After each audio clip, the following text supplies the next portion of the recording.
Friends, आज अपने इस लेक्चर में मैं आपको डिलीवर करूंगा एस्पेक्ट्स रिगार्डिंग द जुडिशरी। जब बात करते हैं जुडिशरी की तो दो तरीके की जुडिशरी होती है, एक होती कॉन्स्टिट्यूशनल, दूसरी होती है लीगल। तो जो कॉन्स्टिट्यूशनल जुडिशरी होती है वो होती है Supreme court and high court. Constitutional इसलिए होती है कि कॉन्स्टिट्यूशन सीधे उनका रेफरेंस देता है, कितने हाई कोर्ट्स होंगे, कितने जजेस होंगे सुप्रीम कोर्ट हाई कोर्ट में, कौन उसको अपॉइंट करेगा, कैसे उनका टर्मिनेशन होगा, कैसे उनका रिमूवल होगा, उनका टेन्योर कितना होगा, ये सीधे आता है कॉन्स्टिट्यूशन से। अभी हम डिस्कस करेंगे चल करके। और जो उनका ओथ है, जैसे प्रेसिडेंट का ओथ है, जो हाई डिग्निटरीज है, प्रेसिडेंट है, प्राइम मिनिस्टर है, स्पीकर है, उनका ओथ का जो प्रोविजन दिया गया अलग से दिया गया है शेड्यूल 3 में। तो जो कॉन्स्टिट्यूशनल और लीगल, जो कॉन्स्टिट्यूशनल पोस्ट होती है, जो कॉन्स्टिट्यूशनल पोजीशन होती है, उसका बेसिक नॉर्म है, बेसिक फीचर है, बेसिक कैरेक्टर ये है कि वो कॉन्स्टिट्यूशन की ओथ लेते हैं। ध्यान रखिएगा, जब भी आपको डिटरमिन करना हो कि कॉन्स्टिट्यूशनल पोस्ट कौन कौन सी है, तुरंत आप शेड्यूल नंबर 3 पे जाइए। तीसरे शेड्यूल में जिनके बारे में दिया गया है कि वे शपथ लेंगे, ओथ लेंगे कॉन्स्टिट्यूशन के एलिजियंस का, कॉन्स्टिट्यूशन को डिफेंड करने का, प्रोटेक्शन का, वही लोग कॉन्स्टिट्यूशनल डिग्निटरीज होते हैं। उसमें जजेस हैं, सुप्रीम कोर्ट के, हाई कोर्ट के, स्पीकर, राज्यसभा का चेयरमैन, डिप्टी चेयरमैन और prime minister, council of ministers, governor, ये सारे लोग कॉन्स्टिट्यूशनल पोजीशन या कंट्रोलर, ऑडिटर जनरल या election commission, chief election commission या अटॉर्नी जनरल, ये सारी पोस्ट कॉन्स्टिट्यूशनल होती है क्योंकि इनका दो हॉलमार्क होते हैं इसके। पहला तो ये कि इनका अपॉइंटमेंट सीधे प्रेसिडेंट करता है, जबकि अदर अपॉइंटमेंट्स आप देखेंगे प्रेसिडेंट के नाम में होता है लेकिन करता कोई और है। लेटर सेक्रेटरी लिखता है या डिपार्टमेंट का कोई और लोअर ऑफिशियल लिखता है in the name of the president. तो प्रेसिडेंट के नाम में, on the pleaser of the president, president के महामहिम की इच्छा पर, प्रेसिडेंट की प्लीजर पर आपकी अपॉइंटमेंट किया जाता है। जैसे अब आप सिविल सर्वेंट्स हो जाएंगे तो आपकी पोस्ट कॉन्स्टिट्यूशनल नहीं होगी। इसलिए नहीं होगी क्योंकि प्रेसिडेंट आपको अपॉइंट नहीं करता, आपको अपॉइंट करता है डिपार्टमेंट। तो डिपार्टमेंट जो भी अपॉइंटमेंट करेगा वो प्रेसिडेंट के नाम में तो करेगा, या स्टेट में गवर्नर के नाम में तो करेगा, लेकिन वो सीधे गवर्नर नहीं करता, जैसा कि आर्टिकल 52 और 53 से क्लियर है, हमने उस दिन डिस्कस किया था। लेकिन जो अपॉइंटमेंट्स सीधे प्रेसिडेंट करेगा, सीधे प्रेसिडेंट करेगा बिना किसी डिपार्टमेंटल इंटरफेरेंस के, मैं भारत का राष्ट्रपति आपको प्राइम मिनिस्टर अपॉइंट करता हूं, मैं भारत का राष्ट्रपति आपको सुप्रीम कोर्ट का जज अपॉइंट करता हूं, हाई कोर्ट जज अपॉइंट करता हूं, क्योंकि सुप्रीम कोर्ट और हाई कोर्ट दोनों जजेस का अपॉइंटमेंट प्रेसिडेंट ऑफ इंडिया ही करता है। तो एक क्राइटेरिया तो यह है कि सीधे सीधे अपॉइंटमेंट प्रेसिडेंट से आए, उसकी कलम से आए, उसकी मुहर से आए, कोई टाइपिस्ट ना हो। तो याद रखिएगा, जो जजेस के केस में जो अपॉइंटमेंट होता है, प्राइम मिनिस्टर केस में अपॉइंटमेंट होता है, वो सीधे प्रेसिडेंट करता है अपने नाम में, अपने पेन से, अपने सील से। इसे कहते हैं वारंट। तो जब अपॉइंटमेंट होता है जजेस का तो प्रेसिडेंट को जो ऑर्डर, प्रेसिडेंट जो ऑर्डर देता है अपॉइंटमेंट का, उसे कहते हैं warrant, under warrant and seal. तो प्रेसिडेंट की जो अथॉरिटी होती है उसे वारंट कहते हैं। अपने ही सिग्नेचर, अपने ही लिखता है वो लेटर, खुद अपने हाथ से। It should be in hand writing, और उस पर खुद अपनी मुहर लगाता है वो। इसका मतलब यह हुआ कि पर्सनल कैपेसिटी में वो अपॉइंटमेंट करता है सारे जजेस को, सुप्रीम कोर्ट और हाई कोर्ट को, इसलिए यह पोजीशन कॉन्स्टिट्यूशनल होती है। और दूसरा रीजन ये होता है, ये कॉन्स्टिट्यूशन की ओथ लेते हैं। जो डिग्निटरीज कॉन्स्टिट्यूशन की ओथ लेते हैं, जो 3rd शेड्यूल में आपको दिया गया है, सबके बारे में दिया गया है, गवर्नर है, जजेस हैं, स्पीकर हैं, अटॉर्नी जनरल है, इलेक्शन कमीशन है, ये सब कहते हैं कॉन्स्टिट्यूशनल पोजीशन, कॉन्स्टिट्यूशनल पोस्ट। तो कॉन्स्टिट्यूशनल जो पोजीशन होती है उसमें कॉन्स्टिट्यूशनल प्रोटेक्शन होता है। उनका अपॉइंटमेंट भी वही तरीके से होता है जो कॉन्स्टिट्यूशन प्रोवाइड करता है, और उनका डिसमिसल भी या टर्मिनेशन भी या एक्सपल्सन या रिमूवल जो भी होता है वो सब उसी तरीके से होता है जैसे कॉन्स्टिट्यूशन में दिया गया है। जैसे अभी हम देखेंगे कि जजेस के केस में देखेंगे, ऐसे ही जब पार्लियामेंट में आएंगे तो देखेंगे कि स्पीकर कैसे हट सकता है, उसको अलग से देखेंगे। इसके अलावा कोई तरीका नहीं होता। प्रेसिडेंट को सीधे कोई पावर नहीं होती जो कि कॉन्स्टिट्यूशन में न दी गई हो। तो यहां पर जब हम सुप्रीम कोर्ट की बात करते हैं, जुडिशरी मैंने कहा 3 लेवल, 2 लेवल तो कॉन्स्टिट्यूशनल हो गया क्योंकि कॉन्स्टिट्यूशन में सीधे प्रोवाइड किया गया है। इन दोनों के जजेस कॉन्स्टिट्यूशनल प्रोटेक्शन का ओथ लेते हैं, शपथ लेते हैं। तो आप ये शपथ दिलाता है राष्ट्रपति सुप्रीम कोर्ट के केस में, गवर्नर हाई कोर्ट के केस में। खाली शपथ दिलाता है, लेकिन शपथ वही होती है जो 3rd शेड्यूल में दी गई है। वो जो ओथ होती है, अब ओथ की 2 इंपॉर्टेंट चीजें होती है। जब आप 3rd शेड्यूल पढ़ेंगे तो उसमें एक तो ये कि जो शपथ होती है वो भगवान के नाम में होती है, ईश्वर के नाम में होती है। और दूसरी जो इंपॉर्टेंट पॉइंट होता है कि वे कॉन्स्टिट्यूशन के एलिजियंस का और प्रोटेक्शन का ओथ लेते हैं। तो भगवान के नाम पर संविधान के बारे में ओथ लेते हैं कि मैं संविधान की रक्षा करूंगा, जब तक हमारा टेन्योर रहेगा कोई चीज मैं लीक नहीं करूंगा जो हमारे ऑफिस के समय आएगी। बहुत सारे सीक्रेट डॉक्यूमेंट्स आते हैं, प्राइम मिनिस्टर के पास भी आते हैं, प्रेसिडेंट के पास भी आते हैं। मान लीजिए मिनिस्टर नहीं रहा तो लीक कर दिया उसको, ऐसा नहीं होता। अगर आपने पढ़ा 1975 में इंदिरा गांधी के हारने के बाद एक शाह कमीशन बैठाया गया था। 77 में मुरारजी गवर्नमेंट ने शाह कमीशन का पर्पज ये था कि इंदिरा गांधी ने जो एक्सेसेस कमिट किए हैं, जो एट्रोसिटीज कमिट किया है इमरजेंसी की ड्यूरेशन में, उसके बारे में पता लगाना। तो मिसेस गांधी ने ये जो कमीशन बैठाया गया था, ये under the inquiry commission act 1952 में बैठाया गया था और इंदिरा गांधी ने कमीशन के सामने ओथ लेने से मना कर दिया था। अब ये कॉन्स्टिट्यूशन का वायलेशन था, लेकिन उसने क्या कहा, इंदिरा गांधी ने क्या कहा कि मैं अंडर द ओथ हूं एज ए प्राइम मिनिस्टर कि मैं ऐसी कोई भी चीज नहीं बोलूंगी, रिवील नहीं करूंगी, भले ही इंक्वायरी कमीशन क्यों ना हो, जो मैंने अपने ऑफिस के दौरान कमिट किया है। बस निकली वो बात, सही भी थी कि अब ये, क्योंकि पहली बार एक प्राइम मिनिस्टर के खिलाफ कमीशन बैठाया गया था तो ये क्लियर नहीं था कि क्या कमीशन के सामने प्राइम मिनिस्टर अपने ऑफिस के सीक्रेट्स को लीक कर सकता नहीं कर सकता, गवाही दे सकता नहीं दे सकता। एनीवे हशअप हो गया।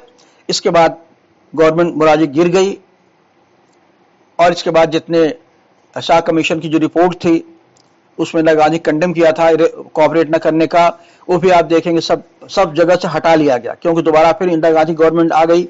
सारी लाइब्रेरी से, सारे पब्लिक डोमेन से, सारे जगह से उस डॉक्यूमेंट को, शाह कमीशन की रिपोर्ट को हटा दिया गया।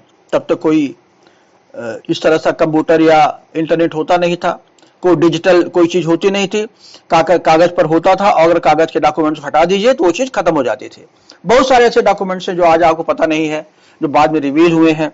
तो इस तरीके से आपने देखा कि 3rd शेड्यूल में क्योंकि कॉन्स्टिट्यूशन की शपथ लेता है और प्रेसिडेंट सीधे उसे अपॉइंट करता अंडर कॉन्स्टिट्यूशन कि I president of India appoint to as जज ऑफ द सुप्रीम कोर्ट या हाई कोर्ट, और अपनी पेन से अपॉइंट करता हूं, मैं खुद लिख रहा हूं जजमेंट को, उसे कहते हैं कॉन्स्टिट्यूशनल पोजीशन।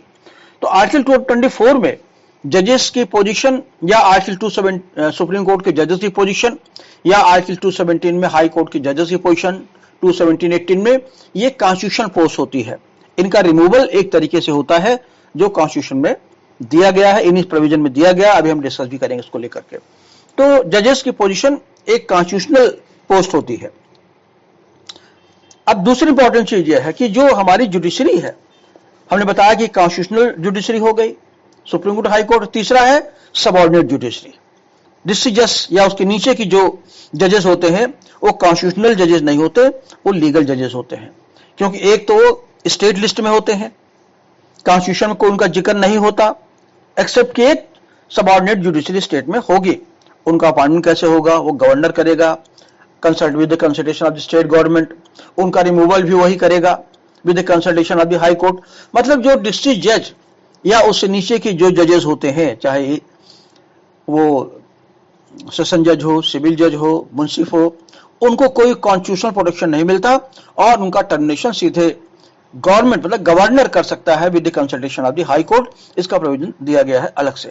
तो यही 2 तरह के पोस्ट जुडिशरी में कॉन्स्टिट्यूशनल होती हैं, एक तो सुप्रीम कोर्ट के जज, दूसरा हाई कोर्ट के जज। एक पोजीशन तो ये क्लियर हो गई। दूसरे, हमारी जुडिशरी की पोजीशन क्या है, स्टेटस क्या है। अब जब स्टेटस की हम बात करेंगे तो आप आर्टिकल 124 क्लॉज 1 को पढ़ेंगे, इससे पता लगेगा। इसमें लिखा गया है there shall be a Supreme Court of India, there shall be a Supreme Court of India, मतलब केवल एक ही सुप्रीम कोर्ट होगा पूरे भारत के लिए।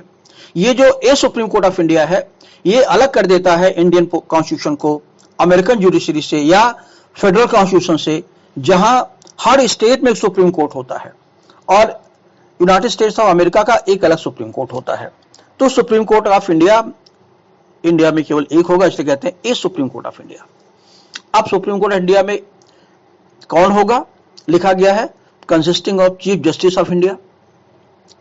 अब यहां देखिए लिखा गया consisting of chief justice of India. अगर ऑफ इंडिया हटा दिया गया होता तो क्या होता, तो इसका मतलब होता अगर there shall be a Supreme Court of India, अगर ए हटा दिया जाए सुप्रीम कोर्ट से, there shall be this Supreme Court of India consisting of a chief justice, और a chief justice of India को हटा दिया जाए, तब क्या होगा, तो इसका अर्थ यह होगा कि भारत में भी एक सुप्रीम कोर्ट होगा और उसमें एक चीफ जस्टिस होगा, लेकिन वो चीफ जस्टिस ऑफ इंडिया ना होकर के वो chief justice of Supreme Court होगा।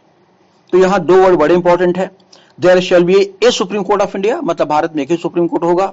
दूसरा, a chief justice of India, जो सुप्रीम कोर्ट का चीफ जस्टिस होगा वो भारत का चीफ जस्टिस होगा, उसके पैरेलल कोई पोजीशन हाई कोर्ट के जजेस की नहीं हो सकती। ये हमारा शो करता है कि हमारा कॉन्स्टिट्यूशन एक फेडरल कॉन्स्टिट्यूशन नहीं है बल्कि यूनियन है, यूनियन ऑफ इंडिया है, क्योंकि एक ही सुप्रीम कोर्ट का जज, एक ही सुप्रीम कोर्ट, और वो भी चीफ जस्टिस ऑफ इंडिया। तो chief justice of Supreme court नहीं है, वो चीफ जस्टिस ऑफ इंडिया है। ये इंपॉर्टेंट पॉइंट है जो जजेस की पोजीशन को, सुप्रीम कोर्ट के चीफ जस्टिस की पोजीशन को एक हॉलमार्क देता है, एक अलग स्टेटस ऑफ पोजीशन देता है। अब आप देखेंगे, अगर सरसरी निगाह से देखेंगे, प्राइमरी लुक देखेंगे, there shall be president of India, there shall be prime minister of India. Article 74 में जब आप पढ़ेंगे तो there shall be prime minister of India consisting of council of ministers, जिसको हेड करेगा। और जब आप आर्टिकल 52 में पढ़ेंगे, लिखा गया है there shall be a president of India. तो ए जो वर्ड आता है, इसका अर्थ क्या हुआ, इसका अर्थ यह हुआ कि तीनों की अपनी एक अलग पोजीशन है।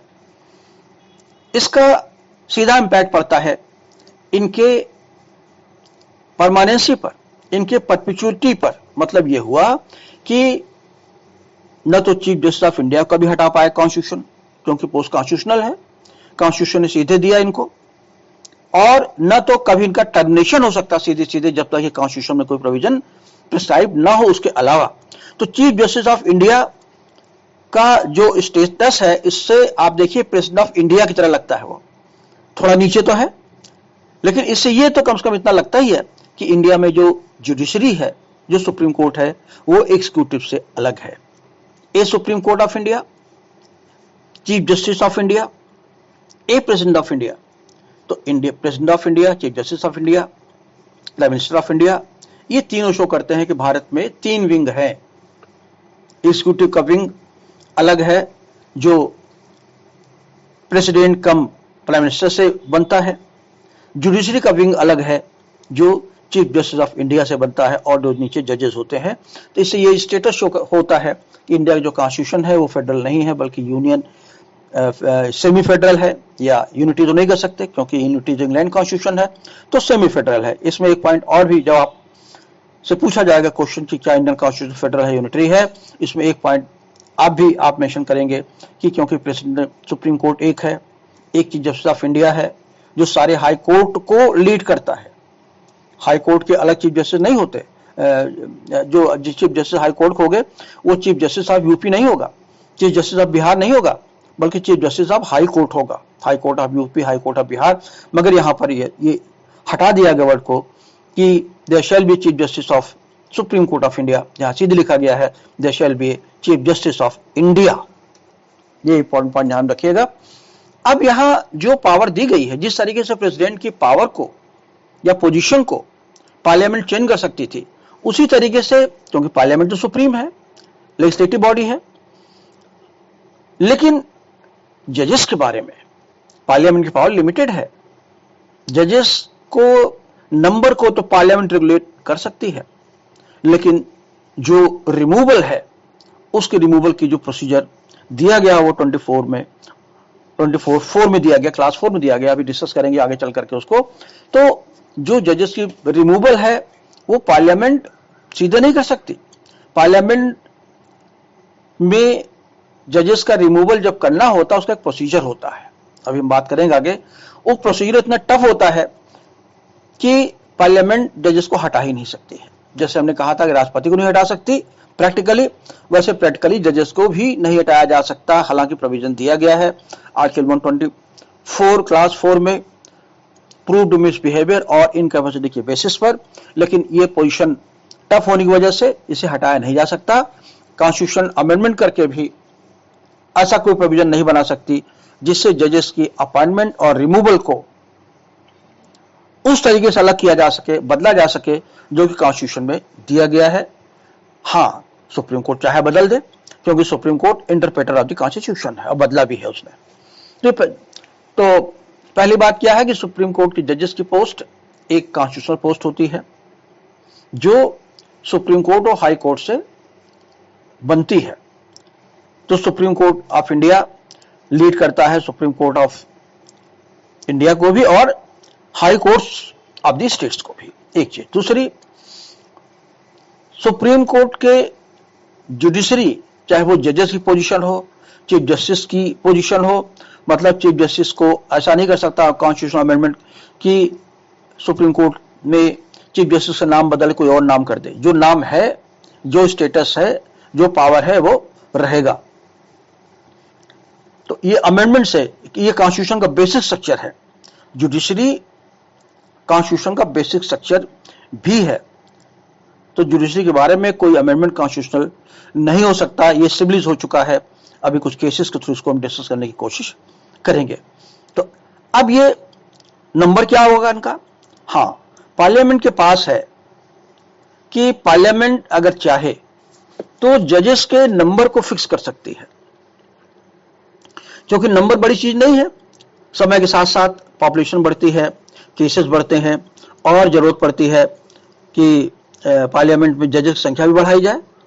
और ये जजेस संख्या जो बढ़ती है ये ऑर्डिनरी लॉ से पार्लियामेंट बढ़ा सकती है, घटाने का सवाल ही पैदा होता, अमेंडमेंट की जरूरत नहीं पड़ती। आप देखेंगे शुरू में जो कॉन्स्टिट्यूशन बना था जब 1950 में पहले, तो जजेस, सुप्रीम कोर्ट के जज कितने जजेस थे? केवल 7 जजेस थे, मगर आज जजेस का नंबर 30 है। ये काम पार्लियामेंट केवल लॉ बना के कर सकती है, नॉट अमेंडमेंट। इसका मतलब जजेस के नंबर को बढ़ाने की पावर पार्लियामेंट में दी गई है बाय सिंपल प्रोसीजर। और सुप्रीम कोर्ट में समय समय पर जजेस का नंबर बढ़ाया है। सुप्रीम कोर्ट, पार्लियामेंट एक एक्ट पास किया था 1956 में।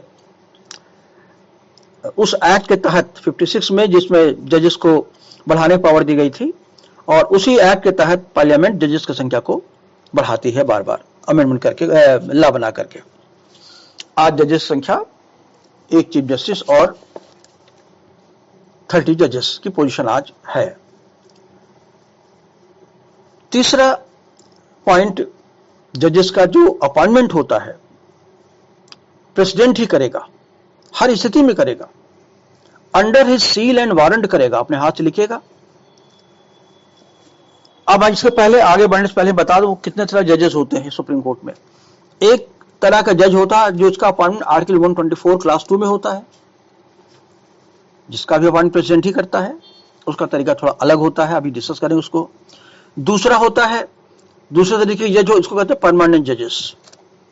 इनको प्रिविलेज मिलते हैं, उसके अलावा इन्हें हटाया नहीं जा सकता, इनकी तनख्वाह को नहीं कम किया जा सकता, जो आर्टिकल 25 में सैलरी वगैरह के बारे में दिया गया है। दूसरा है आर्टिकल 126 में दिया गया है, आर्टिकल 127 में दिया गया है अपॉइंटमेंट ऑफ एडहॉक जजेस। तो एक तो वो परमानेंट जजेस आर्टिकल 124 क्लास 2 में जिनका अपॉइंटमेंट होता है, दूसरा वो एडहॉक जजेस। एडहॉक जजेस कहां से आते हैं? एडहॉक जजेस की पोजीशन बहुत टेम्पररी होती है। इसके लिए कंडीशन जरूरी है कि किसी एडहॉक जज का अपॉइंटमेंट नंबर 1 तभी हो सकता है जब किसी स्थिति में जजेस का कोरम खत्म हो जाए। मान लिए जजेस संख्या कम हो जाए, 22 हो जाए, आज से जरूरत नहीं पड़ती इसकी, कम हो जाए, और जज मान लिए 13 जजेस की बेंच है या 18 जजेस की बेंच है, उसमें एक जज, 2 जज कम पड़ रहे हैं। तो ऐसे में जजेस जो सेशन है जज का, जो मिनिमम कोरम पूरा करने के लिए हाई कोर्ट के किसी जज को अपॉइंटमेंट प्रेसिडेंट ऑफ इंडिया कर सकता है, ताकि सेशन डिसकंटिन्यू ना होने पाए। लेकिन जो अपॉइंटमेंट होता है उसका अपॉइंटमेंट ऐसे ही होता है जैसे परमानेंट जज का होता है। परमानेंट जज का अपॉइंटमेंट क्या होता है? पहले होता था with the consultation of the chief justice of India and other जजेस इंक्लूडिंग द हाई कोर्ट जजेस।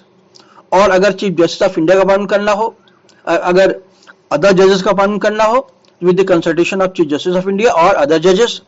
अब अमेंड हो गया है, अभी बताएंगे आपको लेकर के। तो ये इनिशियल प्रोविजन थे। तो ऐसे ही तो अब क्या बन गया, एक कॉलेजियम बन गई है। कॉलेजियम की रिकमेंडेशन पर प्रेसिडेंट जजेस का अडहॉक जजेस को अपॉइंट करता सुप्रीम कोर्ट ने for the particular session, for the particular to maintain particular quorum और पार्टिकुलर सिचुएशन से जो मुकदमा आया है उसको निपटने के लिए। तो ध्यान रखने की बात है कि जो अपॉइंटमेंट प्रेसिडेंट करेगा अडहॉक जजेस का भी, वो चीफ जस्टिस से कंसल्टेशन से करेगा और उस हाई कोर्ट कंसल्टेशन से करेगा। चीफ जस्टिस हाई कोर्ट के चीफ जस्टिस से कंसल्टेशन से करेगा, जहां की जज को ला करके सुप्रीम कोर्ट में एडहॉक जजेस ग्रुप में काम करना है। तो इसका अर्थ ये हुआ कि नंबर 1, एडहॉक जजेस का अपॉइंटमेंट केवल तभी हो सकता है जब सुप्रीम कोर्ट का कोई कोरम पूरा न होता हो। दूसरा, ये जजेस जो आते हैं केवल हाई कोर्ट से आते हैं और इनका भी उसी तरह अपॉइंटमेंट होता है with the consultation of the chief justice of India, refer करता है और कंसल्टेशन उनका किया जाता है और प्रेसिडेंट की कंसेंट जरूरी होती है। प्रेसिडेंट की कंसेंट जरूरी होती है, पार्टिकुलर सिटिंग्स लिए किया जाता है। जितने जजेस की जरूरत होती है, एक जज हो सकता है, 2 जज हो सकता है, तो अडहॉक जजेस का अपॉइंटमेंट के लिए कोई नंबर फिक्स नहीं है। जितने जजेस कम करते हैं पार्टिकुलर सिटिंग में, उतने जजेस को अपॉइंटमेंट हाई कोर्ट कर सकता है with the consultation of the chief justice of India, उसके रिकमेंडेशन पर। तो जब चीफ जस्टिस ऑफ इंडिया की बात करते हैं तो कॉलेजियम की बात करते हैं। कॉलेजियम सहित chief justice of India recommend करता है। तो कंसल्टेशन किसका लेता है? वो हाई कोर्ट जजेस का, जो हाई कोर्ट का जिस हाई कोर्ट के जज को वो एलिवेट करना चाहता, लाना चाहता सुप्रीम कोर्ट में एडहॉक जज के रूप में, उसके चीफ जस्टिस से कंसल्टेशन भी लेता है। और प्रेसिडेंट की कंसल्ट तो होती ही है। अब यहां ध्यान देंगे कि ये जो जज होता है उसका स्टेटस क्या होता है? उसका स्टेटस बिल्कुल टेम्पररी होता है, एडहॉक होता है और वो अपॉइंटमेंट नहीं होता उसका डिजिग्नेशन होता है। एनी जज of the high court can be designated.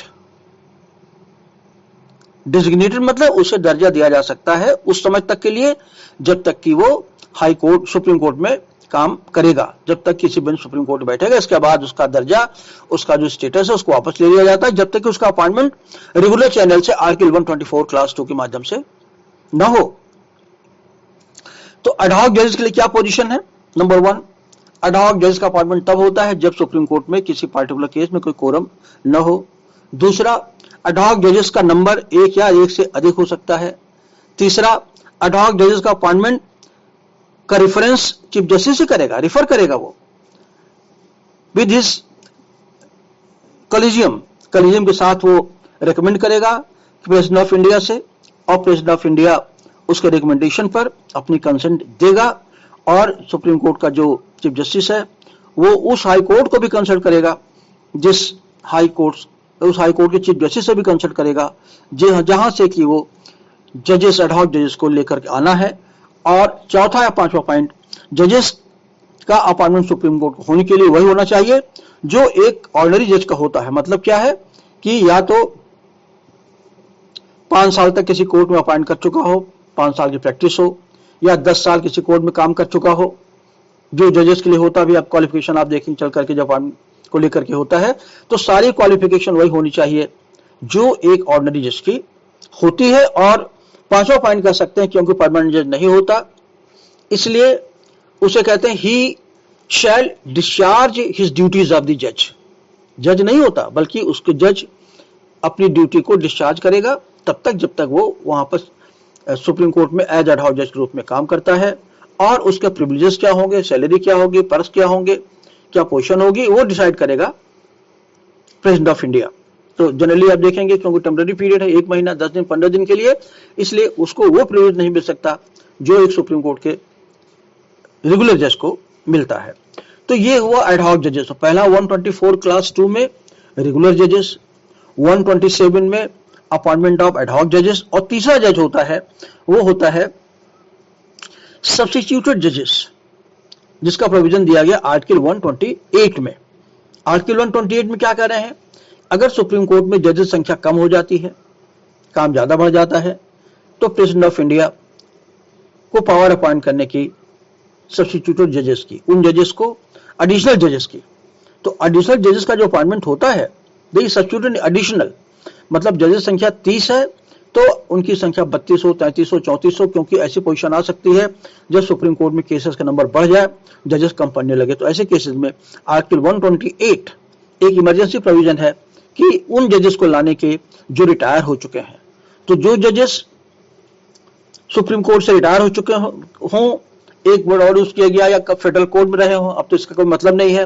तो प्रैक्टिकली जो सुप्रीम कोर्ट के जजेस रिटायर हो चुके हों, चाहे वो हाई कोर्ट में भी रहे हों, चाहे न हो, लेकिन उनकी जो क्वालिफिकेशन वही होनी चाहिए जो एक हाई कोर्ट के जज की अपॉइंटमेंट की होती है, नेचुरली होगी।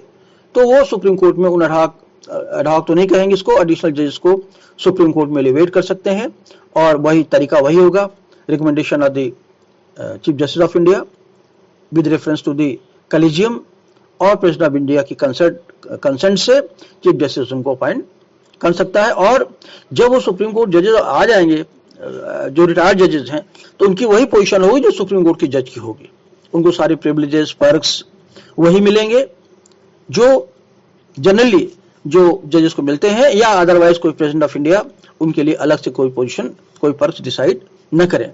बार बार मैं कहता हूं प्रेसिडेंट मीन्स पार्लियामेंट या प्रेसिडेंट मीन्स गवर्नमेंट, तो जनरली इसका मीनिंग वही है जो प्रेसिडेंट के केस में था, काउंसिल ऑफ मिनिस्टर एडवाइस होती है, लेकिन इसमें पोजीशन चेंज होती है। तो तीन तरह के जजेस होते हैं, आर्टिकल 124 क्लास 2 में रेगुलर जजेस, आर्टिकल 127 में एडहॉक जजेस, और आर्टिकल 128 में एडिशनल और सब्स्टिट्यूटेड जजेस। जो रिटायर्ड जजेस सुप्रीम कोर्ट में प्रेसिडेंट अपॉइंट करता है, with the previous consent of the president appoint होता है, रिकमेंडेशन पर चीफ जस्टिस ऑफ इंडिया है। और जो जजेस आते हैं सुप्रीम कोर्ट अपॉइंट होने के लिए, उनको अपॉइंटमेंट नहीं कहते, क्योंकि रिक्वेस्ट करते हैं। रिक्वेस्ट क्यों करते हैं? क्योंकि महामहिम है, वो कॉन्स्टिट्यूशनल पोस्ट है, उनकी कंसेंट के बिना उनका अपॉइंटमेंट नहीं हो सकता। इसीलिए रिक्वेस्ट किया जाता है, साहब आप आइए और सुप्रीम कोर्ट के जज के रूप में आपको हम इतने पार्टिकुलर पीरियड के लिए अपॉइंट करना चाहते हैं, ये केसेस हमारे सामने आए हैं, इनकी हम डिलीवरी करना चाहते हैं। इसके अलावा एक पोजीशन और होती है जो आर्टिकल 126 में दी गई है, वो है वैकेंसी जजेस। तो वैकेंसी जजेस का अपॉइंटमेंट केवल चीफ जस्टिस का होता है। आर्टिकल 126 में लिखा गया है, जब कभी भी चीफ जस्टिस का ऑफिस वैकेंट हो, वैकेंट क्यों होगा? छुट्टी पे चला गया है, उसके यहाँ शादी है, बीमार हो गया है, कुछ भी कोई पोजीशन हो, बाहर टूर पे चला गया है, तो when the chief justice of India post of chief justice of India is vacant, और when the chief justice is by reason of absence of otherwise, तो अदरवाइज मतलब बीमारी हो सकती है, कोई भी हो सकती है, कोई कंटीजेंसी, तो इसके लिए प्रोविजन बना गया है उस गैप को पूरा करने के लिए acting chief justice of India का। तो acting chief justice of India का टेन्योर तब तक होता है जब तक कि चीफ जस्टिस अपनी पोस्ट अपने टाइम पर, जितने दिन की छुट्टी पर जाता है, जितने दिन की वैकेंसी उसकी होती है, वो रिज्यूम न करे, वापस ना आ जाए, तो उसके वापस आने तक ये एक्टिंग चीफ जस्टिस का भी अपॉइंटमेंट होता है। तो अब यहाँ पे देखिए दो चीज बताई मैंने, एक तो एक आर्टिकल 126 में chief justice acting chief justice appoint होता है, और आर्टिकल 127 और 127 में नाम दिया गया एडहॉक जजेस का, और 128 में जो नाम दिया गया है वो सब्स्टिट्यूटेड जजेस का या एडिशनल जजेस का। नाम नहीं दिया गया मगर होता यही है। तो मोरलेस जो तरीका दोनों का वो यही है। और ये हुआ अपॉइंटमेंट को लेकर के। अब हम आते हैं रेगुलर अपॉइंटमेंट कैसे होता है, क्योंकि इसको लेकर ये कंट्रोवर्सी है और हमारा मेन जो थीम है वो यही होगा।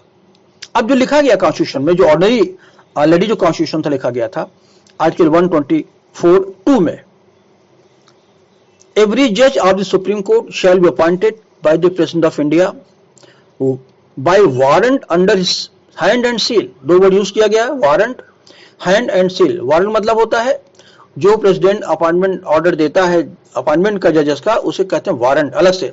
जब कहते हैं वारंट है, इसका मतलब कि प्रेसिडेंट ऑफ इंडिया किसी हाई कोर्ट या सुप्रीम कोर्ट के जज को अपॉइंट करना चाहता है। Under the hand and seal, and मतलब अपने हाथ से लिख करके अपनी मुहर लगाता है, क्योंकि ये पोस्ट कॉन्स्टिट्यूशनल पोस्ट इसीलिए इसको कहते हैं। और कैसे लगाता था? पहले जो पोजीशन थी 1993 के पहले की जो पोजीशन थी वो थी कि with the consultation of the chief justice of India and other जजेस, सुप्रीम कोर्ट हाई कोर्ट के अदर जजेस का। लेकिन 1993 के बाद जो पोजीशन में चेंज आया, अब कॉलेजियम सिस्टम आ गया, एक जजमेंट आया supreme court advocate on records versus union of India 1993 का, जिसमें सुप्रीम कोर्ट ने कहा कि नहीं, कंसल्टेशन का मतलब होता है कंकरेंस। तो अब ये पोजीशन आज तक स्टेब्लिश्ड है कि जब प्रेसिडेंट ऑफ इंडिया कंसल्ट करता है, प्रेसिडेंट मींस गवर्नमेंट। आप देखिए गवर्नर की पावर गवर्नमेंट की पावर छीनी जा रही है। 1993 में supreme Court of advocate on record versus union of India के केस में 5 जजेस की बेंच थी, कॉन्स्टिट्यूशनल बेंच थी। उसमें सुप्रीम कोर्ट ने ले डाउन किया कि अब जो कंसल्टेशन वर्ड है, उस कंसल्टेशन वर्ड से प्रेसिडेंट ऑफ इंडिया बाउंड होगा, मतलब एग्जीक्यूटिव बाउंड होगा। जो एडवाइस कंसल्टेशन आप जो करेंगे, जो कॉन्स्टिट्यूशन में 124(2) में दिया गया था, अब तो नहीं है, अमेंड हो गया, वो कंसल्टेशन नहीं होगा, वो कंकरेंस होगा। जब आप किसी जज को अपॉइंट करने की बात करेंगे तो हमारी कंसर्न जरूरी है, कंसल्टेशन जरूरी नहीं है। जब किसी जज का नाम रिकमेंड करेंगे तो हमसे कंसल्टेशन जरूर करेंगे, नंबर 1। नंबर 2, जो कंसल्टेशन करेंगे वो आप पर बाइंडिंग होगा। 1993 से ये पोजीशन आई है। इसमें भी काफी ड्रामा हुआ था, काफी ड्रामा होता, क्योंकि देखिए जुडिशरी की बात है और जुडिशरी अपने पावर को छोड़ना नहीं चाहती और गवर्नमेंट अपने पावर छोड़ना नहीं चाहती। गवर्नमेंट में प्रेसिडेंट को पावर दी गई थी with consultation of Supreme court. और इसमें आप देखिए कि उतार मोड़ बहुत आए हैं। जैसे पहला केस आया था SP Gupta versus union of India. 4 cases हैं, बताऊंगा आपको, जो बड़े इंपॉर्टेंट है। SP Gupta versus union of India, ये जो केस था 1981 का था। इसमें सुप्रीम कोर्ट ने कहा कि जो जजेस की जो कंसल्टेशन है, जो प्रेसिडेंट ऑफ इंडिया जजेस को कंसल्ट करता है, वो सुप्रीम कोर्ट पर, प्रेसिडेंट ऑफ इंडिया पर बाइंडिंग नहीं है। इसका मतलब एग्जीक्यूटिव चाहे माने चाहे न माने, प्रेसिडेंट मींस प्राइम मिनिस्टर। तो यहां पर इस केस का जो थीम है वो ये था कि सुप्रीम कोर्ट ने अपने पांव पे खुद कुल्हाड़ी मार ली थी, क्योंकि अगर कंसल्टेशन कोई जजेस चीफ जस्टिस ऑफ इंडिया दे रहा है प्रेसिडेंट को, वो कंसल्टेशन प्रेसिडेंट ऑफ इंडिया मानने के लिए बाउंड नहीं है। इसका मतलब अभी भी इस केस में कहा गया कि जो अपॉइंटमेंट है वो एग्जीक्यूटिव के हाथ में रहेगा। जो कंसल्टेशन करेगा वो चाहे प्रेसिडेंट ऑफ इंडिया माने चाहे न माने, बाइंडिंग नहीं हो सकता। एक दूसरा केस आया था, आप देखेंगे कि उतना इंपॉर्टेंट तो नहीं लेकिन समझना चाहिए। Subhash Sharma versus union of India का केस था। ये 1991 का केस था। इसमें 3 जजेस थे। जो एसपी गुप्ता केस था उस 5 जजेस थे। सुभाष शर्मा केस में 3 जजेस थे, इसलिए इसको बाइंडिंग ज्यादा इंपॉर्टेंस नहीं दिया जाता। इसमें जजेस ने अपने ओपिनियन मेजॉरिटी से एक्सप्रेस किया कि कहीं न कहीं कुछ गड़बड़ जरूर है 124 क्लास 2 में, क्योंकि कंसल्टेशन में अगर प्रेसिडेंट नहीं मानेगा तो जजेस से कंसल्टेशन का मतलब क्या हुआ? क्योंकि जजेस को अपने ही कोर्ट में अपॉइंट करना, जजेस को, और एग्जीक्यूटिव कल एक आदमी को अपॉइंट कर देगी 10 साल के प्रैक्टिस वाले वकील को, जो डफर होगा, तब क्या होगा? तो सुभाष शर्मा ने कहा कि इस पर थोड़ा ध्यान देना चाहिए और इस पर रिव्यू होना चाहिए कि जो आर्टिकल 124 क्लास 2 में जो कंसल्टेशन वर्ड है उसका मतलब क्या। हालांकि सुभाष शर्मा के केस में क्लियर कट कुछ नहीं कहा गया, उसमें केवल इतना ही कहा गया कि जजेस के अपॉइंटमेंट में सुप्रीम कोर्ट का जो रोल है वो सेंट्रल होना चाहिए, इंपॉर्टेंट होना चाहिए, क्योंकि हमारा कॉन्स्टिट्यूशन की जो प्रीएम्बल है उससे यही क्लियर होता है, justice, social, economic and political. तो जस्टिस वर्ड को बहुत अगर हम हाईलाइट करने के लिए, जस्टिस वर्ड को उसका ड्यू प्लेस देने के लिए जरूरी है कि प्रेसिडेंट ऑफ इंडिया पर बाइंडिंग हो जो सुप्रीम कोर्ट के चीफ जस्टिस का, जो अदर जजेस का जो कंसल्टेशन हो। तो ये इसमें कहा। लेकिन जो सेंट्रल फोकल जो केस आता है वो आता है 1993 में, supreme court advocates on record versus union of India का। ये 1993 में केस आया। ये भी कॉन्स्टिट्यूशनल बेंच था 5 जजेस का। इसमें सुप्रीम कोर्ट ने जो गाइडलाइन ले डाउन, 7 गाइडलाइंस में ले डाउन किए थे। पहला तो ये था कि सुप्रीम कोर्ट के जजेस की नियुक्ति का प्रपोजल, अब देखिए प्रपोजल कहां से आता था अभी तक, 1993 के पहले या इस केस के पहले वो प्रपोजल आता था एग्जीक्यूटिव से, प्रेसिडेंट से, कि मैं एक्स वाई को या इस पर्सन को मैं भारत का मुख्य न्यायाधीश या सुप्रीम कोर्ट के जज का अपॉइंटमेंट करना चाहता हूं। प्रेसिडेंट प्रपोज करता था। सुप्रीम कोर्ट ने कहा नहीं, कि ये जो प्रपोजल आएगा वो जजेस से आएगा, चीफ जस्टिस से आएगा। तो एक चेंज आ गया, सोमरसाल्ट आ गया, उल्टी मार गया। अब तो पहली इंपॉर्टेंट चेंज हो गया 1993 के इस केस में कि जो प्रपोजल प्रेसिडेंट भेजता था, अब प्रपोजल चीफ जस्टिस भेजेगा प्रेसिडेंट को। इसका मतलब ये हुआ कि प्राइमेसी आ गई अब सुप्रीम कोर्ट के चीफ जस्टिस की। दूसरा इंपॉर्टेंट पॉइंट, सुप्रीम कोर्ट ने कहा केवल एक्सेप्शनल केसेस में ही चीफ जस्टिस ऑफ इंडिया की एडवाइस को प्रेसिडेंट इग्नोर करेगा, मना करेगा, वो भी कम्युनिकेट करके। वो बताएगा चीफ जस्टिस को कि मैं आपकी एडवाइस को नहीं मानूंगा, और नंबर 1 ये केस एक्सेप्शनल होगा। नंबर 2 चीफ जस्टिस को कम्युनिकेट करना पड़ेगा प्रेसिडेंट को। नंबर 3 रीजन बताना पड़ेगा रिकॉर्ड पर कि मैं क्यों आपकी एडवाइस को इग्नोर कर रहा हूं।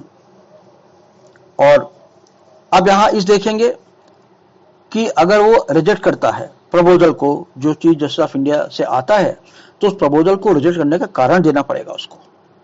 कारण का मतलब रीजन। तो इनिशियली एक टफ हो गया प्रेसिडेंट ऑफ इंडिया के सामने, एक टफ चैलेंज हो गया कि वो बताए, भारत का राष्ट्रपति होकर के बताए कि मैं आपके नाम को रिजेक्ट कर रहा हूं, जबकि भारत का प्राइम मिनिस्टर ने बताया कि most dignified, most highlighted dignitary है कॉन्स्टिट्यूशन ऑफ इंडिया का, इसलिए उसे राष्ट्रपति कहा जाता है। और तो सुप्रीम कोर्ट ने इस केस में दूसरे पॉइंट में कहा कि जनरल तौर पर प्रेसिडेंट ऑफ इंडिया को एडवाइस मान लेनी चाहिए चीफ जस्टिस ऑफ इंडिया की, accept in certain exceptional cases. लिख करके बताया कि हम जो नाम हमारे सामने आए हैं, जो चीफ जस्टिस ऑफ इंडिया ने प्रपोज किया, उसको हम क्यों नहीं मान रहे हैं, और नॉर्मल कोर्ट ने स्वीकार करना चाहिए। हाँ, अगर प्रेसिडेंट ऑफ इंडिया दोबारा रिजेक्ट करता है, लेकिन अगर उन्होंने उसी नाम को चीफ जस्टिस दोबारा भेज देता है, तो प्रेसिडेंट ऑफ इंडिया को उसे मानना पड़ेगा, जो पोजीशन आज भी प्रिवेल कर रही है।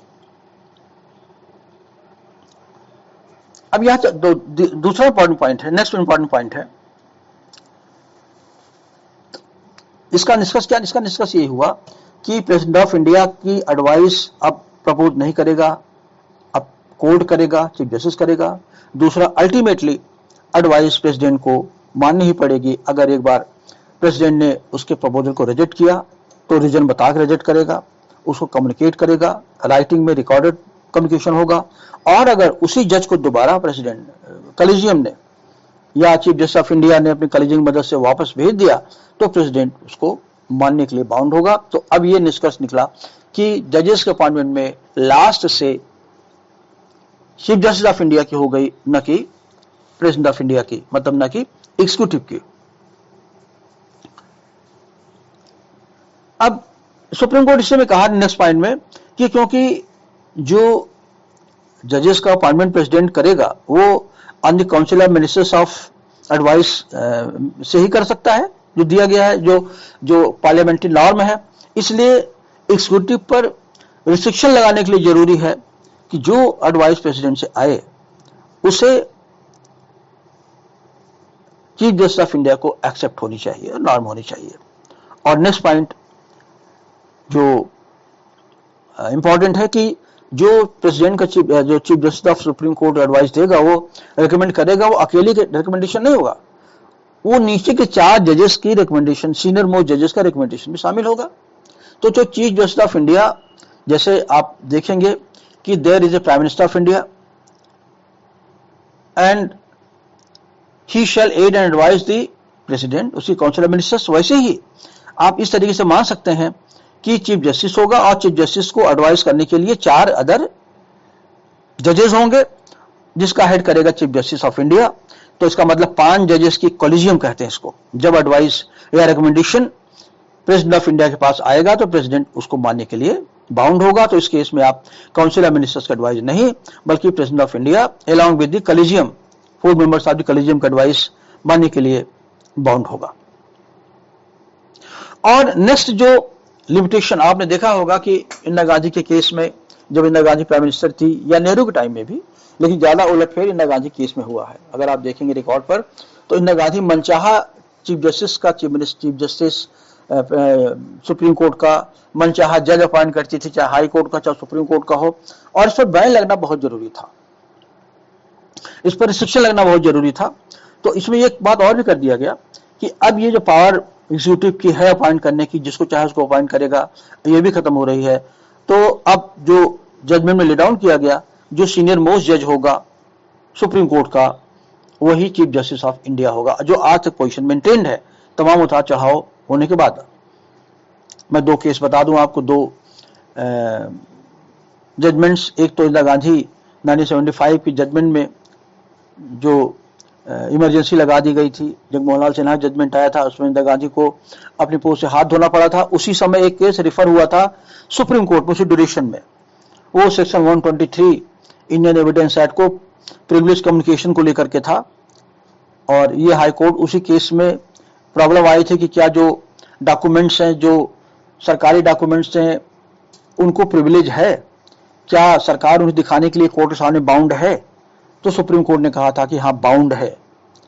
सुप्रीम कोर्ट के जजेस ने, 4 जजेस ने कहा था कि नहीं, कोई बाउंड नहीं है। एक जज उसमें डिसेंट किया था, जो सीनियर मोस्ट जज थे, ना मुझे नहीं याद आ रहा है, चलिए कोई बात नहीं। तो उसमें क्या हुआ था कि उनको सुपरसीड करा दिया गया जस्टिस एन रे से, और एक तो ये केस ये था इंपॉर्टेंट। दूसरा केस था, ये केस पहले का है 1971 का, 69 में आप देखेंगे बड़ी हालत खराब थी कंट्री की, अच्छी गवर्नमेंट नहीं थी। इंदिरा गांधी अपने को असर्ट करने के लिए एक जज, सारे जजेस को सुपरसीड करके उन्होंने जस्टिस एन रे को अपॉइंटमेंट किया, और फिर 1975 मैंने बताया दूसरा जज अपॉइंट किया है एच.आर. खन्ना को, डिस्कार्ड करके, क्योंकि उन्होंने उनके खिलाफ जजमेंट दिया था 75 में सुप्रीम कोर्ट में प्रिविलेज कम्युनिकेशन लेकर के। एच.आर. खन्ना को सीनियर मोस्ट जज थे, जबकि वो सुप्रीम कोर्ट के, उनको दरकिनार करके अपॉइंट किया था जस्टिस एम.एच. बेग को, मोहम्मद इजातुल्लाह बेग साहब थे, तो उनको अपॉइंट कर दिया गया था। तो ये जो एग्जीक्यूटिव की जो प्रेसिडेंट के नाम पर जो घपला होता, धांधलेबाजी होती थी, जो प्राइम मिनिस्टर करता था, क्योंकि प्राइम मिनिस्टर की पोस्ट पॉलिटिकल होती थी, इसलिए जुडिशरी में पॉलिटिक्स इंटर न करे, जुडिशरी में पॉलिटिकल कंसिडरेशंस ना हो, इसके लिए जजमेंट आया था, जिसे कहते हैं supreme court advocate on record versus union of India, और यही एक हाईलाइटिंग केस है। तो पहला इंपॉर्टेंट केस था SP. Gupta versus union of India का, जिसमें सुप्रीम कोर्ट ने अपने हाथ पांव पर कुल्हाड़ी मारी थी। दूसरा केस जो उलट कर आया था, supreme court advocate on record versus union of India, जिसमें सुप्रीम कोर्ट ने अपने हाथ को मजबूत कर दिया और सरकार के हाथ पैर काट करके प्रेसिडेंट ऑफ इंडिया के पावर को लिमिटेड कर दिया। प्रेसिडेंट ऑफ इंडिया में council of ministers, that is prime minister. और इसमें एक पॉइंट और सुप्रीम कोर्ट डिसाइड किया था कि जब हाई कोर्ट जज का एलिवेशन हो तब कैसे होगा। अगर किसी हाई कोर्ट के जज को सुप्रीम कोर्ट में आना है तो नेचुरली प्रोविजन वही है आर्टिकल 124(2) में, consultation of the chief justice of India, other जजेस एंड अदर जजेस ऑफ द हाई कोर्ट। तो सुप्रीम कोर्ट ने कहा ऐसा नहीं जिसको चाह कर देंगे, उसमें ऑल इंडिया सीनियरिटी जितने हाई कोर्ट इंडिया में है उनमें जो सबसे सीनियर मोस्ट जज होगा उसी का एलिवेशन के लिए advice council of ministers advice collegium देगा चीफ जस्टिस ऑफ इंडिया। तो चीफ जस्टिस ऑफ इंडिया ने या सुप्रीम कोर्ट ने अपने ऊपर भी रिस्ट्रिक्शन लगाया। एक क्या था कि सीनियर मोस्ट जज को ही अपॉइंटमेंट मिलेगा as a chief justice of India. दूसरा, हाई कोर्ट के जजेस का जो अपॉइंटमेंट होगा उसमें उनका जो एलिवेशन सुप्रीम कोर्ट में होगा उसमें इंटर से सीनियरिटी, मतलब सारे हाई कोर्ट जो कंट्री इंडिया में है जितने स्टेट्स में, उनमें जो सबसे सीनियर मोस्ट होगा वो सुप्रीम कोर्ट में जो वैकेंसी होगी उस पर कंसीडर करते हुए उनका एलिवेशन होगा, और चीफ जस्टिस ऑफ इंडिया उन्हीं का एडवाइस उसी के लिए रेकमेंड करेगा प्रेसिडेंट ऑफ इंडिया के, किसी और को नहीं कर सकता।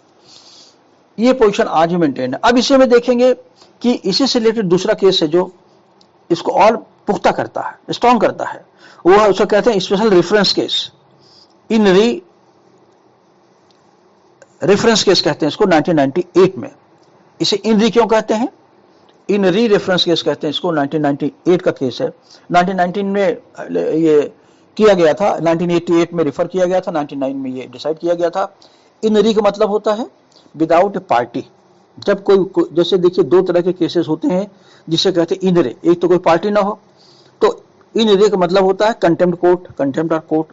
कंटेम्प्ट ऑफ कोर्ट में केवल कोर्ट होती है, कंटेम्प्टर होता, कोई पार्टी नहीं होती। दूसरा होता रेफरेंस केस। आर्टिकल 143 में कॉन्स्टिट्यूशन में प्रेसिडेंट ऑफ इंडिया को पावर देता है कि वो जब चाहे कॉन्स्टिट्यूशनल मैटर पर जो पब्लिक इंटरेस्ट में हो सुप्रीम कोर्ट से एडवाइस ले सकता है। तो सुप्रीम कोर्ट जो एडवाइस लेता है तो उसे कहते हैं रेफरेंस, और रेफरेंस में कम से कम 5 जजेस होना चाहिए। तो जी ये जजेस की बेंच थी, इनसे एडवाइस लिया प्रेसिडेंट ने कि क्या जो नॉर्म डाउन किए गए हैं सुप्रीम कोर्ट एडुकेशन रिकॉर्ड में 1993 में, उसमें कहा गया था कि सुप्रीम कोर्ट के एडवाइस से, रिकमेंडेशन से प्रेसिडेंट बाउंड है, क्या ये सही है? ये पहला क्वेश्चन था। सुप्रीम कोर्ट से कहा कि आपने जजमेंट जो दिया है इस एडुकेशन रिकॉर्ड केस में रिव्यू करिए। तो उन्होंने एडवाइस मांगी थी सुप्रीम कोर्ट से फिर कि इस जजमेंट को पलटने के लिए। तो पहला क्वेश्चन यही था इनमें कि पहला क्या समझिए अकेला ही क्वेश्चन था कि क्या जजेस, क्या president of India supreme court के चीफ जस्टिस की एडवाइस से, कॉलेजियम की एडवाइस से मानने के लिए बाउंड है? तो ये पहला क्वेश्चन था जिसको सुप्रीम कोर्ट ने कहा हाँ बाउंड है। तो सुप्रीम कोर्ट ने एडवाइजरी ओपिनियन में इस जजमेंट को उलटने से मना कर दिया। सुप्रीम कोर्ट ने इसमें एक नॉर्म अपने ऊपर लगाया। दूसरा पॉइंट जो था कि जो पहले क्लियर नहीं था कि सुप्रीम कोर्ट की एडवाइस को, सुप्रीम कोर्ट की रिकमेंडेशन को प्रेसिडेंट तभी मानने के लिए बाउंड है जब सुप्रीम कोर्ट के चीफ जस्टिस के साथ कम से कम 4 अदर सीनियर मोस्ट जजेस का सिग्नेचर हो, रिकमेंडेशन हो। इसका अर्थ यह हुआ कि कम से कम 5 जजेस की रिकमेंडेशन हो और वो रिकमेंडेशन यूनानिमस हो, तभी प्रेसिडेंट ऑफ इंडिया उस रिकमेंडेशन को मानने के लिए बाउंड है। ये इसलिए लगाया गया ताकि सुप्रीम कोर्ट पर भी कुछ रिस्ट्रिक्शन रहे और सुप्रीम कोर्ट की रिस्पेक्ट बनी रहे। और जहां तक हाई कोर्ट का सवाल है, हाई कोर्ट के एलिवेशन के लिए ले डाउन पहले कर दिया गया था इस केस में, एडुकेशन रिकॉर्ड केस में, कि सीनियर मोस्ट जज ऑल इंडिया सीनियरिटी को कंसीडर करते हुए किसी हाई कोर्ट के जज को सुप्रीम कोर्ट में लेट करना चाहिए। इसमें एक चीज और कर दिया कि जिस हाई कोर्ट के जज का एलिवेशन होना चाहिए उसमें कम से कम 2, उस हाई कोर्ट में कम से कम 2 सीनियर मोस्ट जजेस का भी कंसल्टेशन होना चाहिए, including chief justice of India. अब तीसरा पॉइंट था कि मैंने वैसे पहले कहा कि कॉलेजियम की एडवाइस, 4 जजेस की जो ग्रुप है जिसे कहते हैं कॉलेजियम, तो 4 जजेस प्लस 1 जजेस चीफ जस्टिस, 5 जजेस की जो कॉलेजियम है उसके रिकमेंडेशन से ही, रिटन रिकमेंडेशन से ही, कम्युनिकेशन से ही किसी जज का अपॉइंटमेंट प्रेसिडेंट करेगा। अगर रिकमेंडेशन रिटन नहीं आती, ओरल आती है, या उनका कंसल्टेशन नहीं होता, लिखना पड़ता चीफ जस्टिस को कि 4 जजेस का भी कंसल्टेशन हमने किया है, तो अपनी पर्सनल ओपिनियन।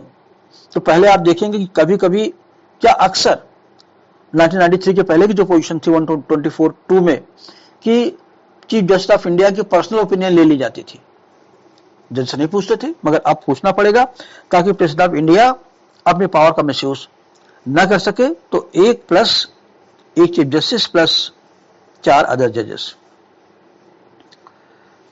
अब इसमें और कोई चीज नहीं इंपॉर्टेंट है, क्योंकि उन्होंने तो कम्युनिकेशन आना चाहिए 1 प्लस 4 जजेस का सुप्रीम कोर्ट के, वो कम्युनिकेशन रिटन में होना चाहिए, और ऐसे रिकमेंडेशन को प्रेसिडेंट मानने के लिए बाउंड है। तो कंकरेंस का मतलब, कंसल्टेशन मतलब होता कंकरेंस। अब जो पोजीशन थी 1993 केस की डूबियस पोजीशन, उसको वे क्लियर कर दिया सुप्रीम कोर्ट ने 1998 केस में कि हम अपने जजमेंट से उलटने वाले नहीं है, अपॉइंटमेंट कॉलेजियम ही करेगी, ना कि प्रेसिडेंट करेगा। इसका मतलब प्रपोजल कॉलेजियम से आएगा, सुप्रीम कोर्ट से आएगा, चीफ जस्टिस से आएगा, ना कि राष्ट्रपति से। दूसरा, राष्ट्रपति की ओपिनियन ही नहीं बल्कि जजेस की, चीफ जस्टिस की ओपिनियन प्राइमेसी होगी, मतलब वो सुप्रीमेसी उसकी होगी, बशर्ते वो कॉलेजियम से कंसल्टेशन करके, रिटन कंसल्टेशन करके वो एडवाइस करे, प्रेसिडेंट ऑफ इंडिया को रेकमेंड करे नाम प्रेसिडेंट ऑफ इंडिया से। तो अगर जो जनरली क्या होता है कि जो जजेस की रिकमेंडेशन उसमें कॉलेजियम लिस्ट भेजता है, कभी कभी अकेले भेजता है, कभी कभी लिस्ट एक साथ भेजता है। उसमें जिस नाम पर प्रेसिडेंट को ऑब्जेक्शन होता है, जो ट्रेंड बना 1993 के बाद, उसको भी भेज देता है चीफ जस्टिस को लिख करके हम इनको अपॉइंट क्यों नहीं करना चाहते। तो अगर प्रेसिडेंट की जो रिकॉर्डेड ओपिनियन है, अगर उसके समझ में आती है कि हाँ ये सही है, इस जज में डिस्क्वालिफिकेशन है, ये प्रॉब्लम है, उसको वो हटा करके दूसरा नाम भेज देता है, लेकिन भेजता वही है। लेकिन अगर मान लीजिए न दूसरा नाम भेजे, वही नाम भेजे, तो दोबारा अगर भेजता है तो प्रेसिडेंट को उस नाम को एक्सेप्ट करना पड़ेगा, क्योंकि प्रेसिडेंट की एडवाइस को सुप्रीम कोर्ट की चीफ जस्टिस ने कंसीडर कर लिया है, और प्रेसिडेंट जो भी रीजन देगा उसके पीछे रेलिवेंट रीजन होना चाहिए, मतलब ताकि लगे कि हाँ, जो उसने प्रेसिडेंट ने रिजेक्शन किया है नाम का, उसके पीछे कोई रीजन है।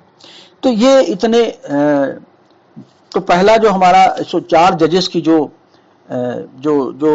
ग्रुप है, पहला केस था जो एसपी गुप्ता केस था, दूसरा सुप्रीम कोर्ट एडवोकेट रिकॉर्ड था, तीसरा स्पेशल रेफरेंस केस था, इनरी केस था, और चौथा केस अभी जो आया है 2015 में, वो है Supreme court advocates on record versus union of India. ये भी तो 4 केसेस अब आ गए हैं। अब ये केस क्या था, इसकी बैकग्राउंड समझिए। क्या हुआ कि सुप्रीम कोर्ट का जो जजमेंट था 1993 का या 1998 का डिफरेंस था, उससे सरकार बहुत परेशान थी, क्योंकि मोदी गवर्नमेंट आ चुकी थी। वो चाहती थी कि जुडिशरी के अपॉइंटमेंट में गवर्नमेंट का भी से हो, क्योंकि after all we are the government, we come from the public elections. Public हमें डायरेक्ट इलेक्ट करती है, जबकि जुडिशरी का तो इलेक्शन तो होता ही नहीं है, उनको तो हम ही करते हैं। इसलिए ऐसा कैसे हो सकता है कि हमको इग्नोर कर दिया जाए, क्योंकि मजबूत प्राइम मिनिस्टर आया, उसके दिमाग में ये बात आई कि सुप्रीम कोर्ट की जो पोजीशन है उसमें थोड़ा चेंज लाया जाए, और हम ठीक है कलेजियम अपॉइंटमेंट करें, उसमें इंटरफियर नहीं करेंगे, लेकिन हमारी भी से होना चाहिए। और अपनी से को मजबूत बनाने के लिए 99th कॉन्स्टिट्यूशनल अमेंडमेंट किया गया 2014 में। तो जो अमेंडमेंट था वो कॉन्स्टिट्यूशनल अमेंडमेंट था 1999 का। उसमें ये था, उसमें 3 बातें बड़ी इंपॉर्टेंट थी। पहला, उसमें 3 क्लासेस जोड़े गए थे। Article 124(2)(a), capital B, capital C. अब देखिए आर्टिकल 124(2) में जजेस का अपॉइंटमेंट का तरीका दिया गया है। अब इसी में जोड़ दिया, 3 क्लास जोड़ दिया आर्टिकल 124(2) में ही, capital A, capital B, capital C. तो कैपिटल ए में क्या था, कैपिटल ए में उन्होंने कहा कि अब जजेस के अपॉइंटमेंट के लिए पहले डिमांड उठ रही थी काफी, जजेस के अपॉइंटमेंट के लिए सीधे न तो राष्ट्रपति करेगा, न तो चीफ जस्टिस ऑफ इंडिया करेगा, न कलेजियम करेगी, बल्कि हम एक अलग से एक कमेटी बना रहे हैं जजेस के लिए। इसका नाम दिया नेशनल जुडिशियल काउंसिल। तो एक नेशनल जुडिशियल काउंसिल जो बनी थी, बनाने का प्रपोजल था, उसमें अमेंडमेंट किया गया। अब उसमें मेंबर कौन होंगे, उसके मेंबर में पहला तो उस काउंसिल का एक मेंबर था कि चीफ जस्टिस ऑफ इंडिया, उसका एक्स ऑफिशियल मेंबर होगा। देखिए ये रेकमेंडेटरी बॉडी है, इसी की रिकमेंडेशन पर प्रेसिडेंट जजेस का अपॉइंटमेंट, जजेस का ट्रांसफर, जजेस का डिमोशन सब करेंगे, क्योंकि एक अलग से बॉडी बन गई है। तो इसका एक कंप्रोमाइज था ये कि न तो प्रेसिडेंट काउंसिल ऑफ मिनिस्टर्स के थ्रू चलेगी, न तो हम सीधे सीधे चीफ जस्टिस ऑफ इंडिया से गवर्न होंगे, बल्कि हम एक इंडिपेंडेंट बॉडी बना रहे हैं जिसमें चीफ जस्टिस ऑफ इंडिया भी होगा, सुप्रीम कोर्ट के जजेस भी होंगे, और हमारा आदमी भी होगा। वो क्या था, वो पहला था कि जो काउंसिल बनेगी उसमें उसका जो एक मेंबर होगा चीफ जस्टिस ऑफ इंडिया, एक जो एक्स ऑफिसियो होगा। एक्स ऑफिसियो मेंबर कहते हैं उसको कि by virtue of his office, क्योंकि वो चीफ जस्टिस ऑफ इंडिया है, इसलिए मेंबर होगा ही होगा वो, चाहे जो भी हो। दूसरा, उसके अलावा सुप्रीम कोर्ट के 2 जजेस और भी होंगे मेंबर उसके, जो भी एक्स ऑफिसियो होंगे। तो अब आप देखिए उस नेशनल जुडिशियल काउंसिल में 3 मेंबर सुप्रीम कोर्ट से आ गए, एक चीफ जस्टिस आ गया, 2 अदर मेंबर्स आ गए एक्स ऑफिसियो, और तीसरा मेंबर होगा जो लॉ मिनिस्टर होगा, वो भी एक्स ऑफिसियो होगा। उस कंट्री का जो भी लॉ मिनिस्टर होगा वो भी उस काउंसिल का मेंबर होगा। अभी 4 मेंबर हो गए। देखिए 4 में से 3 मेंबर सुप्रीम कोर्ट का, 1 मेंबर सरकार का हो गया। इसके अलावा क्या हुआ था, उस जो 124A में उन्होंने कहा 2 मेंबर्स जो आएंगे इनके अलावा 2 मेंबर होंगे। 2 मेंबर को उन्होंने कहा एमिनेंट पर्सन्स, मतलब जो सोशियोलॉजिस्ट होंगे या नॉट नेसेसरली कोई लीगल पर्सन हो, क्योंकि जो जजेस हैं, जजेस की सोशल पोजीशन क्या है, उनका कैरेक्टर क्या है, ये सब डिसाइड करने के लिए 2 पर्सन अलग से अपॉइंट होंगे, जिसे कहते हैं एमिनेंट पर्सन्स। तो अब ये 6 मेंबर की जो नेशनल जुडिशियल काउंसिल थी, नेशनल अपॉइंटमेंट कमीशन जो बनाया गया, उसके 6 जजेस में से 4 जजेस आपने देखा, 3 सुप्रीम कोर्ट के मेंबर हो गए, एक लॉ मिनिस्टर हो गया, इन दो मेंबर और होंगे जो एमिनेंट पर्सन्स होंगे। अब ये कहां से आएंगे? इसके लिए कहा गया 3 मेंबर इसके होंगे, 3 लोग अपॉइंट करेंगे मिलकर के इसको। जैसे आप देखिए नेशनल विजिलेंस कमीशन बना हुआ, 3 मेंबर होते हैं, अपॉइंट करते हैं 3 लोग, एक तो पीएम होगा, दूसरा चीफ जस्टिस ऑफ इंडिया होगा, और तीसरा लोकसभा का अपोजिशन का लीडर होगा। अगर कोई अपोजिशन लीडर नहीं है तो सबसे बड़े पार्टी का लीडर होगा। तो जो एमिनेंट पर्सन है उसी को लेकर एक कंट्रोवर्सी खड़ी हुई थी। अब यहां पर यह था कि जो 3 मेंबर पॉलिटिकल हो गए, 2 मेंबर पॉलिटिकल हो गए। मान लीजिए 2 एमिनेंट मेंबर्स को अपॉइंट करना है, एक पीएम करेगा, चीफ जस्टिस करेगा और अपोजिशन लीडर करेगा। तो मान लीजिए अपोजिशन का लीडर और पीएम मिल गया तो क्या होगा? लेकिन माना जाता है पॉलिटिकल तो एक ही चट्टे बट्टे होते हैं। यही डर सुप्रीम कोर्ट पर हावी हो गया कि 2 एमिनेंट मेंबर्स में अगर एक एमिनेंट मेंबर भी प्राइम मिनिस्टर का हो गया या पॉलिटिकल हो गया तो जुडिशरी का जो जज आएगा उसमें हम जजेस की पोजीशन कमजोर हो जाएगी। तो 6 जजेस की जो नेशनल काउंसिल थी उसमें एक मेंबर को लेकर के जो एमिनेंट मेंबर था, चीफ जस्टिस का कहना यह था कि जो अपोजिशन का लीडर है उसको हटा करके आप कर दीजिए चीफ जस्टिस ऑफ इंडिया, या कोई ऐसा एमिनेंट पर्सन जिसका अपॉइंटमेंट आप न करें, कम से कम एक हम कर सकें। लेकिन यहां पे देखेंगे कि ऐसा कोई गारंटी नहीं दी गई थी। इसको लेकर के कंट्रोवर्सी खड़ी हुई और ये जो अमेंडमेंट था सुप्रीम कोर्ट ने क्वैश कर दिया इसको लेकर के। इस केस का नाम भी यही है, Supreme Court advocates on record versus नफ इंडिया, 2015 का केस है। इसमें एक बात और थी 124(2)A में कि जो 2 एमिनेंट मेंबर्स होंगे उसमें एक एससी होगा, एसटी होगा या माइनॉरिटी होगा या महिला होगी, 4 में से। अब ये 4 मेंबर्स जो एससी एसटी होगा आप समझ सकते हैं इसमें पॉलिटिक्स होगी, जो माइनॉरिटी मेंबर्स उनको लेकर पॉलिटिक्स होगी, जो वीमेन है उसको लेकर पॉलिटिक्स होगी। तो सुप्रीम कोर्ट चाहता था कम से कम एक मेंबर, 2 मेंबर्स एमिनेंट हैं, उसको अपॉइंट करने के लिए हमें पावर और दी जाए। मतलब इसमें जहां chief justice of India member था प्राइम मिनिस्टर के साथ, अपोजिशन लीडर के साथ, वो कहता था कि प्राइम मिनिस्टर के साथ, चीफ जस्टिस ऑफ इंडिया के साथ एक मेंबर सुप्रीम कोर्ट का और होना चाहिए। यही लेकर के बात आ गई थी और ये जुडिशल काउंसिल, जो नेशनल जुडिशल काउंसिल बनी थी, वो डिस्पेल हो गई, खत्म कर दी गई सुप्रीम कोर्ट ने अपने 2015 के जजमेंट से।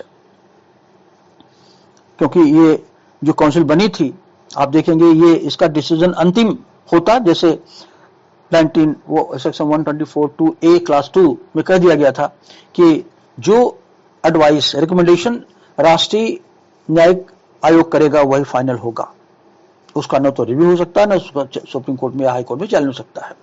तो जो नेशनल जुडिशल काउंसिल बनी थी, आप देखिए उनका फंक्शन क्लियर कर दिया गया था आर्टिकल 124(2)B में। ये क्लियर कर दिया गया क्या काम होगा। 3 तरह काम उनका होना था, उनका 3 रोल था। पहला तो ये था कि chief justice of India, other जजेस ऑफ द हाई कोर्ट और chief justice of High court और अदर जजेस ऑफ द हाई कोर्ट के अपॉइंटमेंट के लिए यही नेशनल जुडिशल काउंसिल रिकमेंड करेगी। दूसरा, ट्रांसफर के केस भी रिकमेंड करेगी। एक हाई कोर्ट दूसरे हाई कोर्ट में जाना है ताकि ट्रांसफर इंश्योर रहे, ट्रांसपेरेंट हो, पनिशेबल ना हो, किसी की मनमानी ना हो।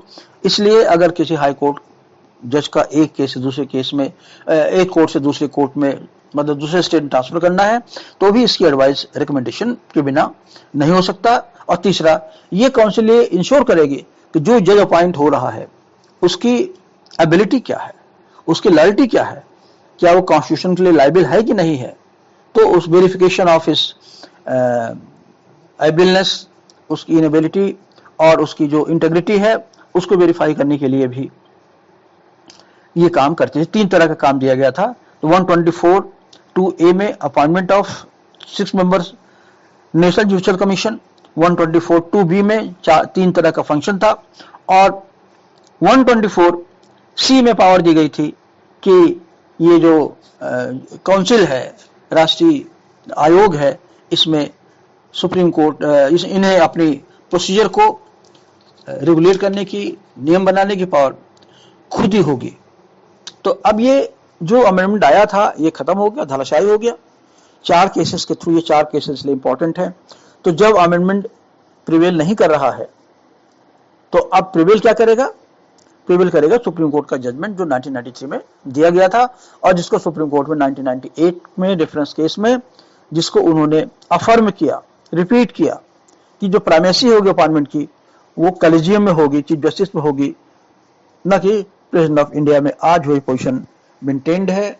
और हालांकि ये थोड़ा अजीब लगता है क्योंकि वर्ल्ड में भारत ही ऐसा देश है जहां जजेस का अपॉइंटमेंट जजेस कर रहे हैं, एग्जीक्यूटिव जो कि they are people of the they are representatives of the people, उसी देश उनकी आते हैं, उनका कोई से नहीं है, मगर ऐसा है।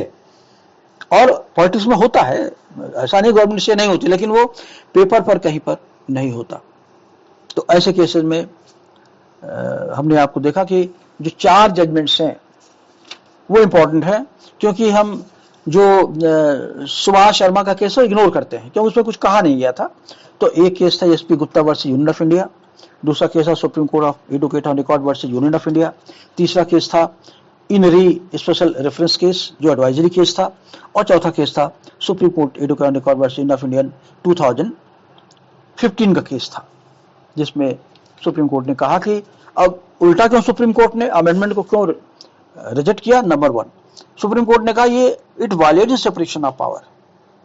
अगर ज्यादा मेंबर हो जाएंगे नेशनल काउंसिल में उनको नॉमिनेट करने के लिए जो 2 मेंबर्स हैं एमिनेंट पर्सन्स को, और अगर एक चीफ जस्टिस जुडिशरी का एक आदमी कम होगा, पॉलिटिकल ज्यादा होगा, तो ये सेपरेशन ऑफ पावर नहीं रह जाएगा और एग्जीक्यूटिव डोमिनेट करेगी।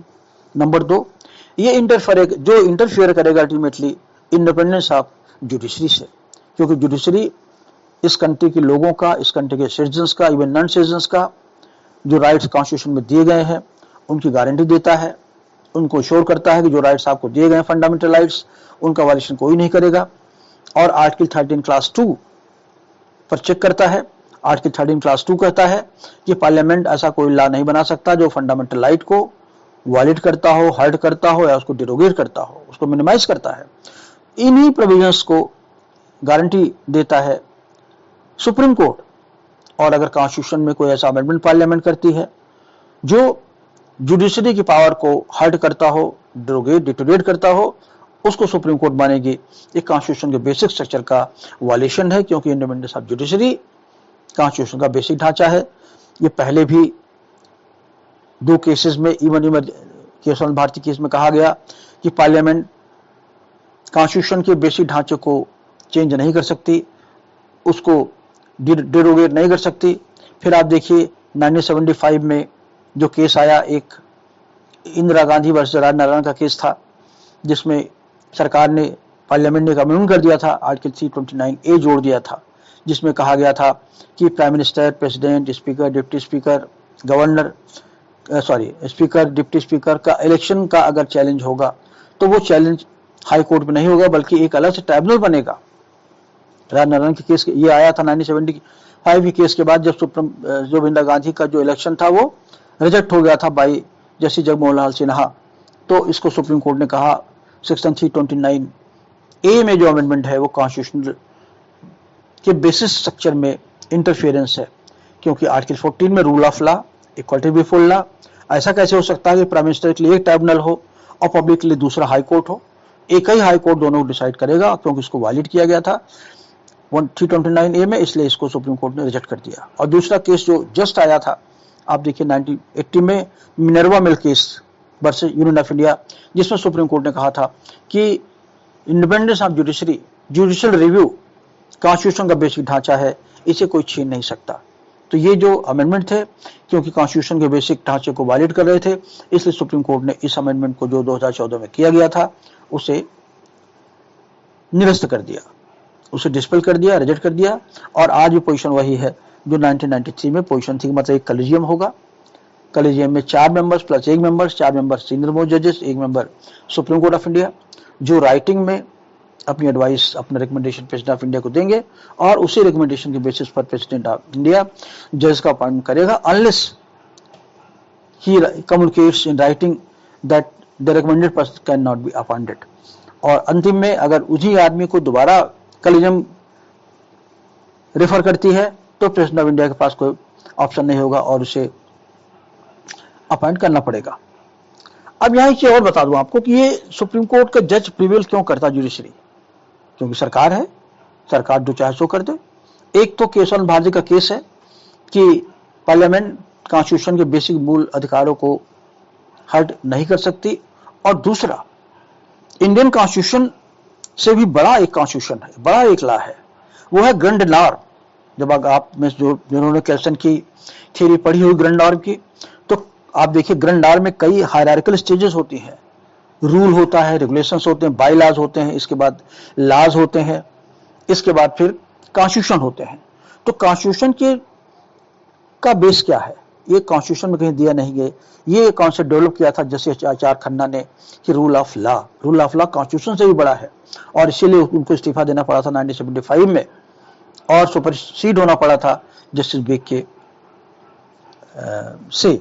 तो ये जो आज की जो पोजीशन है इसको, और दूसरी इंपॉर्टेंट पॉइंट है कि article 141 of the constitution, article 141 of the constitution में सुप्रीम कोर्ट को पावर है जुडिशियल प्रोनाउंसमेंट्स का किसी सब्जेक्ट को लेकर के, और जो आर्टिकल 141 में जो सुप्रीम कोर्ट अनाउंसमेंट करेगा, जो प्रोनाउंसमेंट करेगा, जो डिक्लेरेशन करेगा, वो सब पर बाइंडिंग होगी, including parliament of India, government of India, governors, persons, जब तक वो उसे चेंज न कर सके। आप देखिए विशाखा का केस देखिए, Vishakha versus state of Rajasthan का केस देखिए सुप्रीम कोर्ट में, या इस तरीके से जो 2014 का अमेंडमेंट जो आया था वीएम में वर्कर को लेकर, उसके पहले का केस आप देखिए, उसमें सुप्रीम कोर्ट ने गाइडलाइन ले डाउन की थी और सरकार को मानना पड़ा था उसमें। इसलिए अब जो कन्वेंशन डेवलप हो गया है कि सुप्रीम कोर्ट को जुडिशियल रिव्यू की पावर है। जुडिशियल रिव्यू मतलब चाहे वो लेजिस्लेशन हो, चाहे गवर्नमेंट का एग्जीक्यूटिव पावर हो, सबको रिव्यू कर सकता है। वो रिव्यू की पावर आर्टिकल 32 में दी गई है फंडामेंटल राइट के केस में, या अपील में रिव्यू कर सकता है वो, या आर्टिकल 136 में रिव्यू कर सकता है वो जुडिशियल रिव्यू, या आर्टिकल 137 में अपने जजमेंट को भी रिव्यू कर सकता हो आर्टिकल 137 में। तो इतनी इंपॉर्टेंट पॉइंट है जजेस के अपॉइंटमेंट में।